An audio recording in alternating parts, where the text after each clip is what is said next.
अस्सलाम वालेकुम और वेलकम है आपका आज की वीडियो में। आपको पता है हम लेटेस्ट अपडेट लेकर आते हैं आपके सामने सीमा हैदर केस को लेकर, गुलाम हैदर केस को लेकर, और आपके साथ बहुत सारी इन्फॉर्मेशन शेयर करते हैं। हमेशा हमारी कोशिश होती है कि जब भी कोई लेटेस्ट इन्फॉर्मेशन आए तो वो आपके साथ शेयर की जाए, बिकॉज आप सब लोग पूरी दुनिया से इस केस को बहुत डिटेल में देख रहे हैं, बहुत ज़्यादा इस पर नज़र रखे हुए हैं। तो हमेशा जब भी कोई लेटेस्ट अपडेट आती है तो उसके हवाले से हम आपको ज़रूर आगाह करते हैं। आज की लेटेस्ट अपडेट क्या है, मोमिन मलिक साहब ने ऐसा क्या काम किया है कि जिसको लेकर आप सबके सामने मुझे ये वीडियो बनाना पड़ी।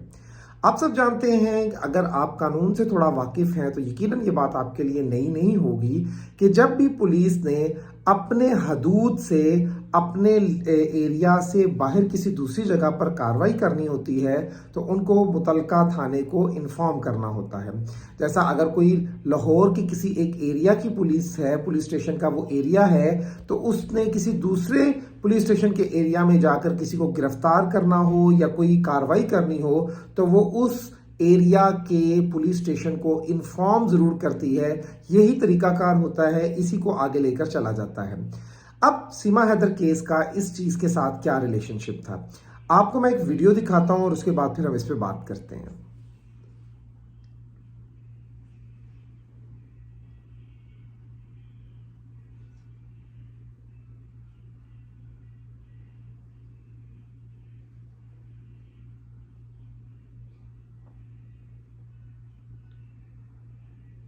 इस वीडियो में आपने देखा कि पुलिस स्टेशन आदर्श नगर से मोमिन मलिक साहब बाहर आ रहे हैं। सवाल यहाँ पर उठता है कि आखिर क्या ज़रूरत थी मोमिन मलिक साहब को आदर्श नगर के पुलिस स्टेशन जाने की। It's a very important question. उसकी असल वजह ये है कि ये वो हरियाणा का इलाका है, ये वो पुलिस स्टेशन है कि जहाँ पर जिस एरिया में, जिस पुलिस स्टेशन के एरिया में सीमा हैदर और सचिन आके रह रहे थे इलीगली, जब ये नेपाल का बॉर्डर क्रॉस करके इलीगली इंडिया में दाखिल हुए थे। अब कुछ अर्सा इन्होंने यहाँ पर गुजारा था। उस दौरान में रबूपुरा की पुलिस ने एक कार्रवाई की थी, और वो कार्रवाई की थी जिसमें सीमा और नितरपाल और साथ में जो है वो सचिन को गिरफ्तार किया गया था। अब जैसा कि मैंने आपको बताया है कि कोई भी कार्रवाई अगर की जाती है किस पुलिस की तरफ से किसी दूसरे पुलिस स्टेशन के एरिया में, तो उनको ज़रूर बताना होता है उस पुलिस स्टेशन में जाके कि हम आपके एरिया में गिरफ्तारी करने जा रहे हैं या हम कोई रेड वगैरह करने जा रहे हैं या कोई भी कार्रवाई करने लगे हैं, तो उस पुलिस स्टेशन को इन्फॉर्म करना बहुत ज़रूरी होता है। अब आज मोमिन मलिक साहब गए हैं ये पता करने के लिए कि क्या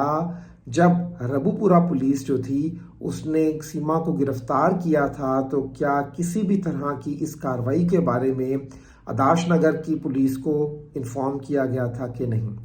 तो जवाब ये मिला कि किसी किस्म की ऐसी इंफॉर्मेशन उस दौरान नहीं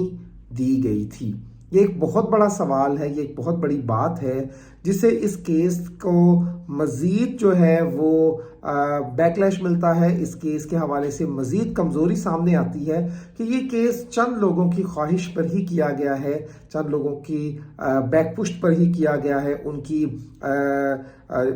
क्या कहते हैं इन्वॉल्वमेंट की वजह से या उनकी पावर को यूटिलाइज करते हुए ही इस केस को जो है वो या कार्रवाई को किया गया है। तो जिसमें बाला बाला हर चीज़ से ऊपर ऊपर से ही इस केस को जो है वो गुजार दिया गया है। किसी किस्म की कोई कानूनी मामलात की पैरवी नहीं की गई, उसको फॉलो नहीं किया गया। तो ये एक बड़ी अजीब तरह की सिचुएशन है। हमें इस केस में हमेशा से ही लूप होल्स नज़र आते रहे हैं, हम इन लूप होल्स को देखते रहे हैं, लेकिन मोमिन मलिक साहब चूँकि कानूनदान हैं, वो कानून को बहुत बेहतर तरीके से समझते हैं। वो समझते हैं कि अदालत में जब ये मुकदमा चलेगा तो मामला किस तरह से डील होंगे, जज साहब क्या क्या सवाल कर सकते हैं, क्या क्या बातें हो सकती हैं। तो उन्होंने अपनी हर तरह की कार्रवाई जो है वो मुकम्मल की है, और यही वो वजह है कि जिसकी वजह से मैं समझता हूँ कि मोमिन मलिक साहब केस में थोड़ा डिले तो कर रहे हैं, लेकिन वो हर नुक्ता और हर पॉइंट को सामने रख रहे हैं कि कल को जब ये अदालत में केस होगा तो ये ज़्यादा लंबा नहीं चलेगा,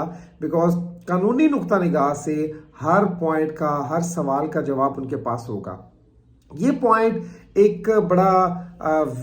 جو ہے وہ ویک پوائنٹ ثابت ہوگا، ایک بڑا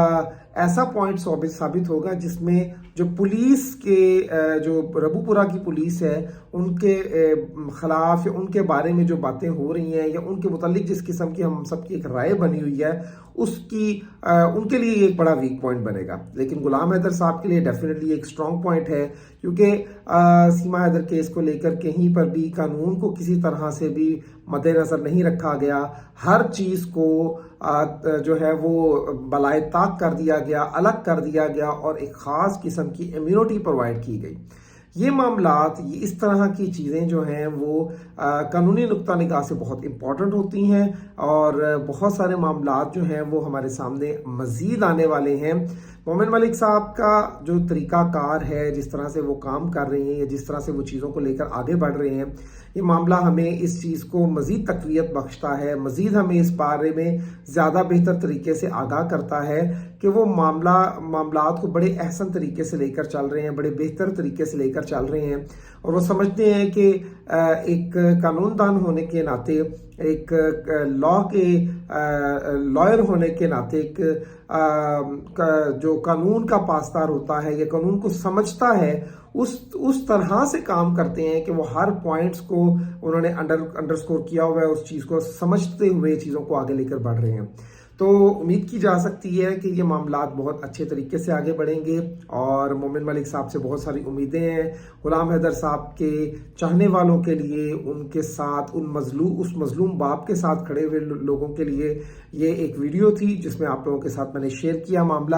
تو امید کرتے ہیں کہ انشاءاللہ تعالی مزید جو اپڈیٹس آئیں گی وہ بھی ہم آپ لوگوں کے ساتھ شیئر کرتے رہیں.